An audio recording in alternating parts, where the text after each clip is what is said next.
veux pas le raconter en entier parce que ça sera un peu long, mais j'ai fait des circonvolutions assez intéressantes pour y arriver. Mais dès l'âge de 12 ans, on va dire même 11 je crois, je montre le bar, le comptoir, qui était le comptoir du magasin de ma grand-mère, qui était teinturière. Et dans ce comptoir-là, donc c'est un truc incroyable, il y avait un appareil à souffler, un 6-9, avec du film 120. Et je dis à ma grand-mère, qui s'appelait Madeleine, je lui dis, mais t'en fais quoi? Elle me dit, tu le veux? Et donc, voilà, ça a démarré comme ça.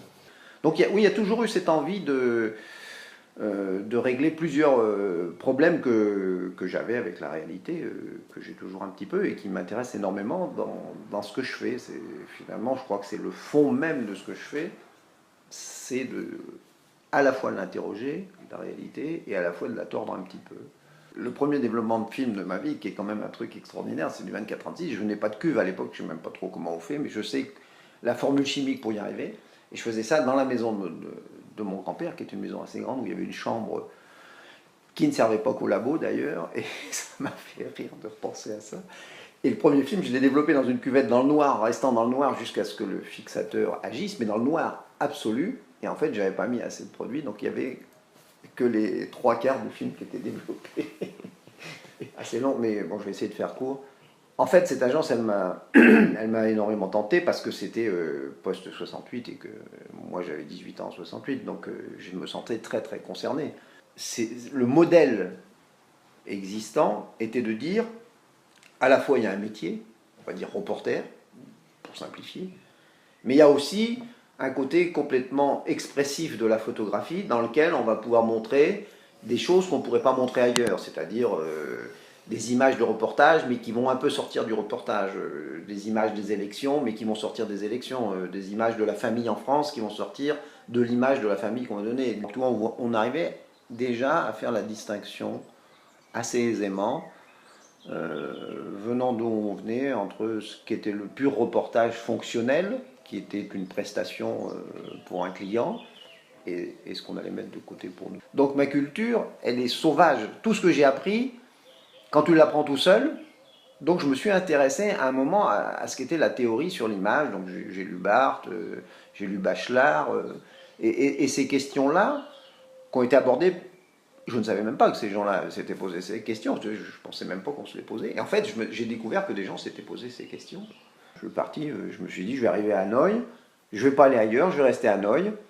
Et puis tous les matins, vers 6h30, je vais me mettre dans la rue, puis je vais marcher. Voilà. Donc c'était ce que je venais de faire sur Manhattan pendant 6 ans. J'ai dit, je vais le reproduire, mais évidemment, avec pas le même environnement, pas la même lumière, peut-être en essayant de conserver plus la couleur que le noir et blanc, ce que je n'ai pas fait sur Manhattan, par exemple. Et bon, à chaque fois, je me demande si j'essaie pas de, mais je ne voudrais pas être prétentieux par rapport à ça, mais essayer de trouver l'esprit du lieu, des gens, du paysage, de la lumière, où tu te trouves, et donc repartir sur la question, qu'est-ce que c'est que la réalité pour les Vietnamiens, et qu'est-ce qui me donne à voir qui est leur réalité, et que moi je viens et je la vois autrement et différemment. J'étais très content parce que ça correspond exactement à ce que j'aime faire, c'est-à-dire je suis à cheval en permanence entre concret, abstrait, réaliste, narratif, non narratif, un peu onirique, un peu... Alors après, j'aurais pu travailler sur tout le nord du Vietnam, mais en fait, je suis resté à Hanoï, ça m'a vraiment plu d'être dans la même ville, de repasser dans les mêmes rues tous les jours, d'être dans le quartier, ex-quartier occidental, enfin français même d'ailleurs. Ce qui est gratifiant, c'est de travailler, en fait.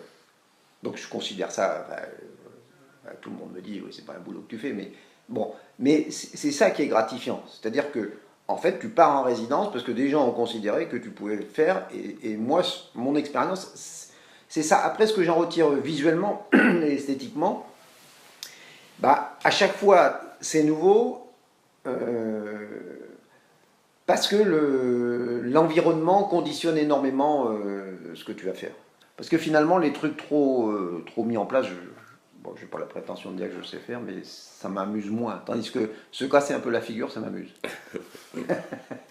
C'est l'idée de l'accident. Bah, toi, je ne l'ai pas dit tout à l'heure, mais c'est l'idée de l'accident, c'est l'idée de la rupture, c'est-à-dire, ou en musique, la note fantôme, c'est-à-dire la note qui n'est pas véritablement écrite, qui est écrite en tout petit sur la partition, qu'on appelle ça ghost note, enfin note fantôme.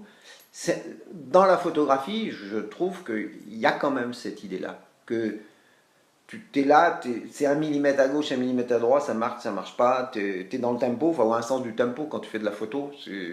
Si tu y es pas, bah, tu y es pas, puis c'est foutu. Quoi, tu vois. Alors après, tu peux ne jamais y être, et ça peut être aussi une démarche, hein, pas de problème. Hein, mais pour moi, c'est important que tu vois, tac, tac, tac, tac, hop, tu vois, il y a des mesures, ça marche, il y a un tempo.